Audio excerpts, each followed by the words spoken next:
begin with the local sports community rallying together following a tragic fire here in the Bronx on January 9th.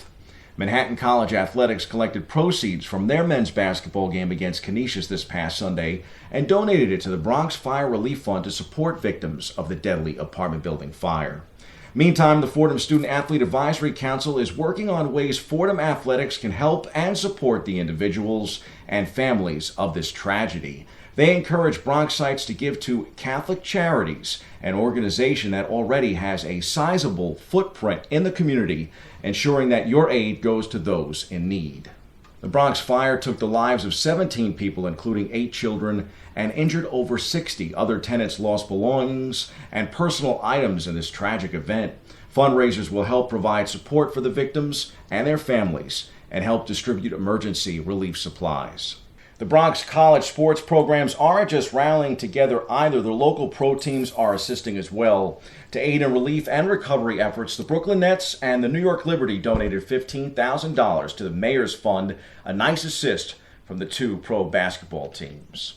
Back on the college hardwood, locally, the Iona men's basketball team slides in here at number 4, taking down Manhattan in some better news in a rivalry matchup last Friday night in New Rochelle. Nelly Jr. Joseph had 13 points, and Iona dished out a season-best 23 assists to defeat Manhattan 88-76 on Friday night. They remain unbeaten in the MAC Conference. Bronxite Jose Perez scored a season-high 27 points for the Jaspers. Strong week for Perez. He also netted 33 against Canisius on Sunday.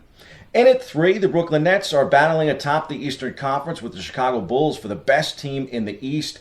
They'll have to do so, though, unfortunately, for the next 4 to 6 weeks without star Kevin Durant. Durant will miss 4 to 6 with a sprained MCL in his left knee. James Harden and Cam Thomas are all about stepping up for the Nets in the meantime. Here's more. They're getting better every game they're learning. And I think one thing that they bring consistently is their effort. That's all that matters. Obviously, Day'Ron is very skilled, got really good hands at finishing and rebounding the basketball. And then Cass, defensively on the wing is active. Did knock it down to 3. It's huge for us, but they bring that energy and that effort every single night, and that's contagious. And that rubs off on each and every individual on the team. Oh, it's good. Everybody likes each other. And we're just playing our role. Like whatever role we're put in, we're playing our role. And we're just doing our best in our role. So I feel like we're just all, excelling in the role that we're put in. So I feel like that's what's really helping us. Oh, it felt good. We always come out and we're down. We're always trying to come back. So it felt good just to be up early, have a little bit of cushion. So, so that just felt good to have that finally at the home court. In at 2, newest Nick Cam Reddish believes he'll rise to the challenge as well. Reddish acknowledged his career didn't take flight in Atlanta, but with a new head coach and a bigger stage, the 6'8" small forward thinks the Knicks got back something special last week when they traded Kevin Knox and a conditional first-round pick to the Hawks. He just turned 22 years old, and the former Duke star is reunited with his college teammate R.J. Barrett in orange and blue. Reddish was the 10th pick in the 2019 NBA draft. Here's an elated Cam. I'm excited, man. I'm just ready to get started. I'm from Norristown, PA, so I had been in New York a couple times when I was growing up. So I love the energy of the city, and I'm just looking forward to it.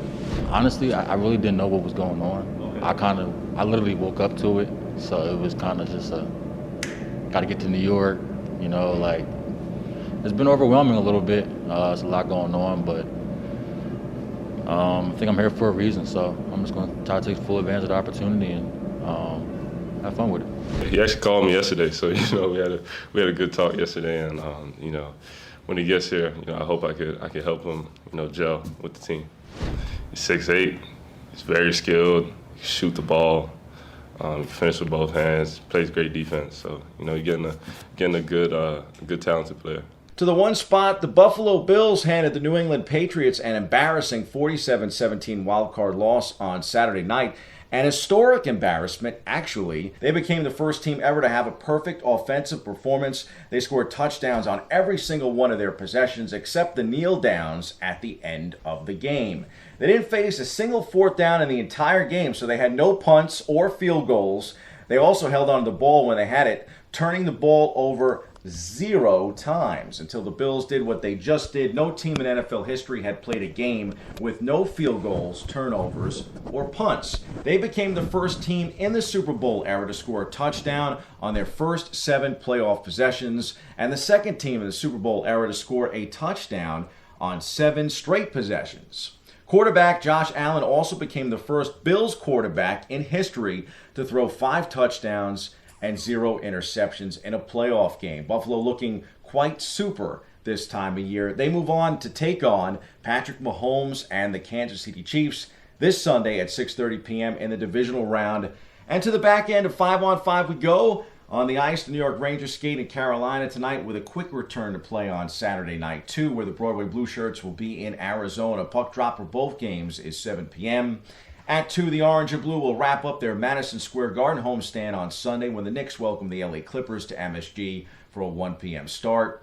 At 3, the Nets are on the road in San Antonio tonight for an 8:30 p.m. tip-off. Brooklyn returns to the hardwood on Sunday in Minnesota as well. That game gets rolling at 8 p.m. here on the East Coast. The NFL Divisional Round takes the 4th spot this coming weekend. Cincinnati will be at Tennessee at 4:30 Eastern in the AFC on Saturday. The NFC will feature San Francisco at Green Bay in Saturday's nightcap at 8:15 p.m. Sunday will not only have the Bills, but there's also an earlier matchup at 3 p.m. as Tampa Bay and Tom Brady continue their quest to repeat on the gridiron. And at 1, we have a new twist here to our weekly sports roundup, the Bronx Player of the Week. Weekly, we will highlight the best of the best from the BX. Jose Perez was certainly in the running this past week, but our first ever honor goes to another Hooper. To the C-list we go, so you can find out who that is.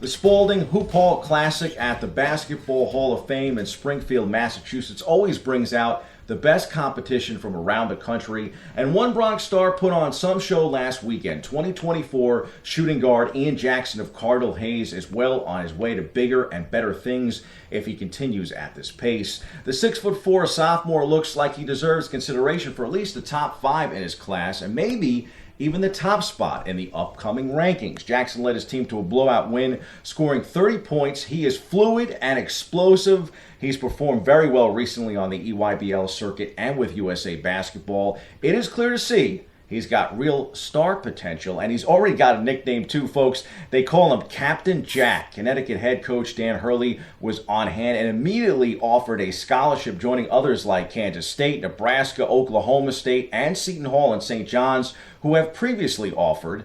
Those offers figure to be just the tip of the iceberg here for this up-and-coming Bronx star. Captain Jack is viewed as a possible first-round pick in the 2025 NBA Draft.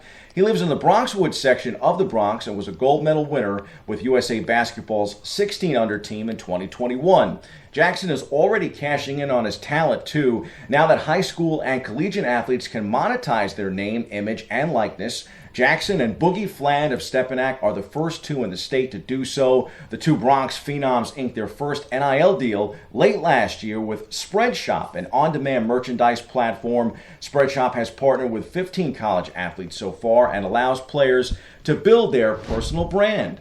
Congrats to Captain Jack on earning our first Bronx Player of the Week. That's your look at sports. I'm Bobby C.